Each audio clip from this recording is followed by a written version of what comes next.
What happens when one of Hollywood's most respected actors walks into a talk show and the host greets him with zero respect? You're about to see one of the most uncomfortable, can't look away moments ever aired on live television. Harrison Ford, Han Solo, Indiana Jones, and countless others stepped onto The View expecting a routine promo for his latest film. Instead, he got ambushed. The studio lights blazed. Ford settled into the guest chair, the panel ready. This was supposed to be a quick, friendly chat, the kind he'd done 100 times. But Joy Behar's opening line made it clear this was going to be anything but friendly. Well, Harrison Ford, the man who's been playing the same character for decades, she said with a smirk. The other host shifted uncomfortably. Off camera. Ford's publicist felt her stomach drop. She'd specifically asked producers to keep things light. Ford's jaw tightened, but his voice stayed even. I think you might be confusing me with someone else. I've played a range of characters. The Joy leaned in. Oh, really? Let's see. The grumpy pilot in Star Wars, the grumpy archaeologist in Indiana Jones, the grumpy detective in Blade Runner. Sounds like a pattern. The audience went silent. This wasn't playful banter anymore. It was a shot. I came here to talk about my new film, Ford said, his voice edged now. Maybe we could focus on that instead of whatever agenda you have today. Agenda? Joy smiled wider. I'm just calling it like I see it. You've coasted on the same handful of roles for decades. When's the last time you actually challenged yourself as an actor? It hung in the air like poison. This wasn't criticism. It was personal. Ford's calm cracked. I've been acting for over 50 years. Worked with some of the greatest directors in history. Played everything from carpenters to presidents. And I've never felt the need to justify my choices to someone who makes a living gossiping on daytime TV. The studio froze. Joy's face flushed. Gossiping. These are legitimate questions. Or are you too much of a prima donna to handle criticism? Ford stood, chair scraping loud against the floor. Honest criticism. This is an ambush. I've faced critics who actually knew what they were talking about. You're not even close. Sit down, Harrison. Joy shot back. You don't get to intimidate me. This is my show, and I'll ask whatever I want. Your show. Ford's voice dropped, deadly quiet. Your show is a joke. You tear down people who create things while contributing nothing but negativity. At least when I play a grumpy character, I'm paid to pretend. The other hosts jumped in, desperate to diffuse the tension. But it was too late. You think you're better than everyone else. Joy fired back. You think a few hit movies give you the right to look down on people. Your best days are behind you, Ford. Everyone knows it. The room went still. Ford's fists clenched at his sides. For a moment, it looked like he might lose it completely. The silence stretched. Every person in the studio knew they were watching a TV moment that would be replayed for years. You could almost hear the audience's pulse in the silence. Ford's publicist waved frantically at the producers, but they sat frozen, transfixed by the wreck happening in front of them. This wasn't an awkward interview anymore. It was the kind of TV history no one wanted to be part of. Ford turned his head toward Joy, his eyes narrowing with the kind of steel that had carried countless action scenes. But this wasn't a set, and his fury wasn't acting. My best days are behind me. He repeated softly, the quiet somehow more menacing than a shout. You want to talk about best days? Joy, let's talk about yours.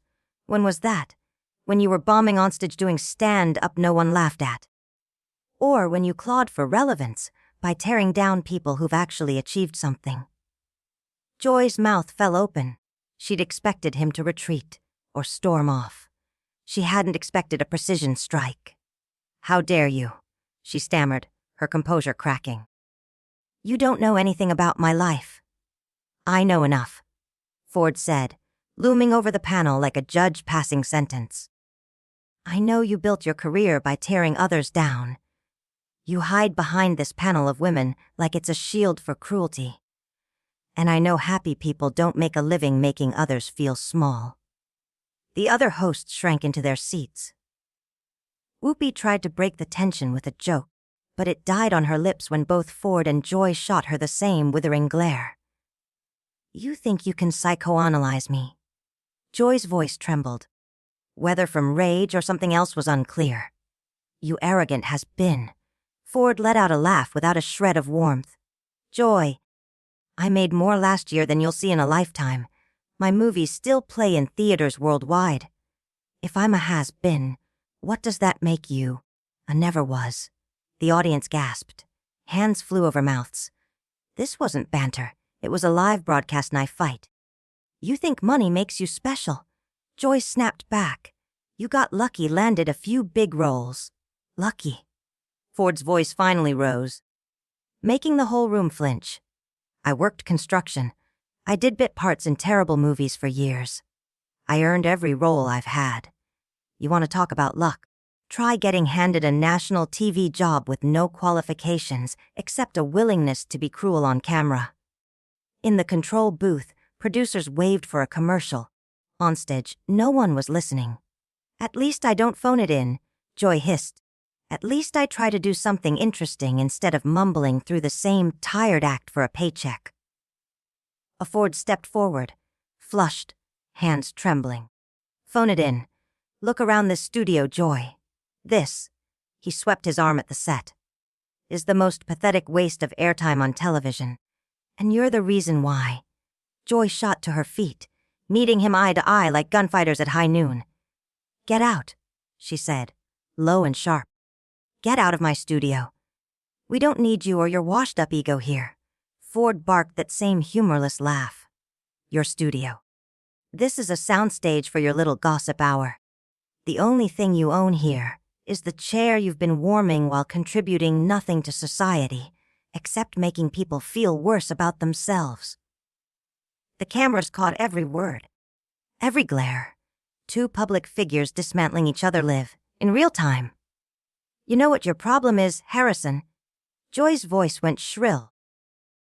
You can't stand someone finally telling you the truth about your mediocre career. You're not the hero you play in the movies. You're just another aging actor who can't accept that nobody cares about you anymore. The words landed like fists. Ford's face went pale, the blow cutting deeper than he'd expected. For a heartbeat. He looked wounded, like Joy had stumbled onto some unspoken insecurity and twisted the knife. Then the hurt cooled into something far more dangerous. The air in the studio seemed to contract, every breath swallowed by the silence. When he finally spoke, his voice was low enough that everyone had to lean in to hear. You want to know what people don't care about anymore, Joy? Bitter, talentless people who make their living attacking others. Washed-up comedians who never had anything funny to say, and absolutely nobody cares about your opinion of my career, or anyone else's. The Joy opened her mouth to strike back, but Ford lifted a hand. Somehow, the gesture stopped her cold. I'm not finished, he said, his voice gaining steel. You asked me when I last challenged myself as an actor. Let me ask you, when was the last time you challenged yourself to be a decent human being? When was the last time you used this platform to build someone up instead of tearing them down? When did you last look in the mirror and wonder if you were making the world better, or just adding to the noise and ugliness? Around them, the other hosts froze. No one dared shift in their seat. The cameras kept rolling. You sanctimonious hypocrite, Joy spat. You think you're better than everyone else because you starred in a few movies. That makes you a moral authority. Ford's eyebrows lifted. Moral authority. No, I'm just a man trying to do his job and treat people with respect. But apparently, in your world, that's too much to ask. Respect is earned, she shot back, her voice rising. And you haven't earned anything except a reputation for being difficult and demanding on every set you've worked on.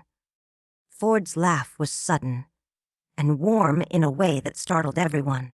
Difficult and demanding. You're right. I am.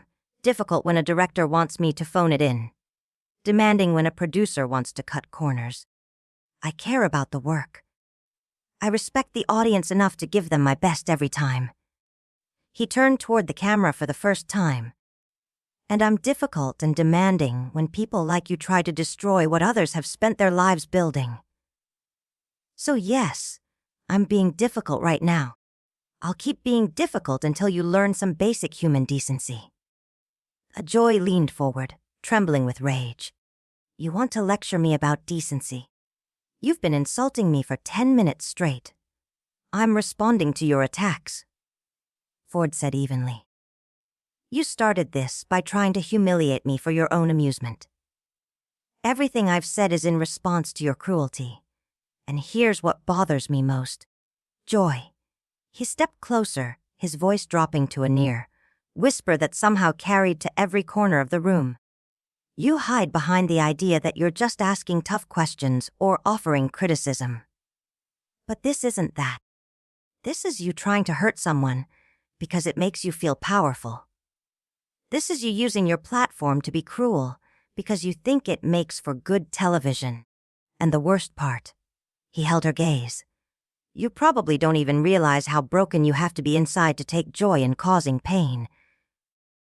For the first time, Joy's face faltered, a crack in the armor, and in that moment, everyone watching knew. Ford had landed the final blow. The mask slipped for just a moment, then snapped back into place. How dare you try to psychoanalyze me? Joy's voice cut through the studio air. You don't know my life. You don't know what I've been through or why I do what I do. One conversation and you think you can judge me. Ford leaned forward, incredulous. One conversation. Joy, this isn't about today. This is who you are. Every single day, you attack people, mock them, push until they break. And the moment someone pushes back, suddenly you're the victim. Behind the cameras, chaos. Producers arguing. Cut to commercial. End the interview. Call security. No one moved. No one dared. You want to know what I think? Ford's voice rose, steady and deliberate. I think you're bitter. Bitter and jealous of anyone who's built something meaningful, while you've spent years tearing people down. Joy's hands trembled, her tone sharpening. Jealous? Of what?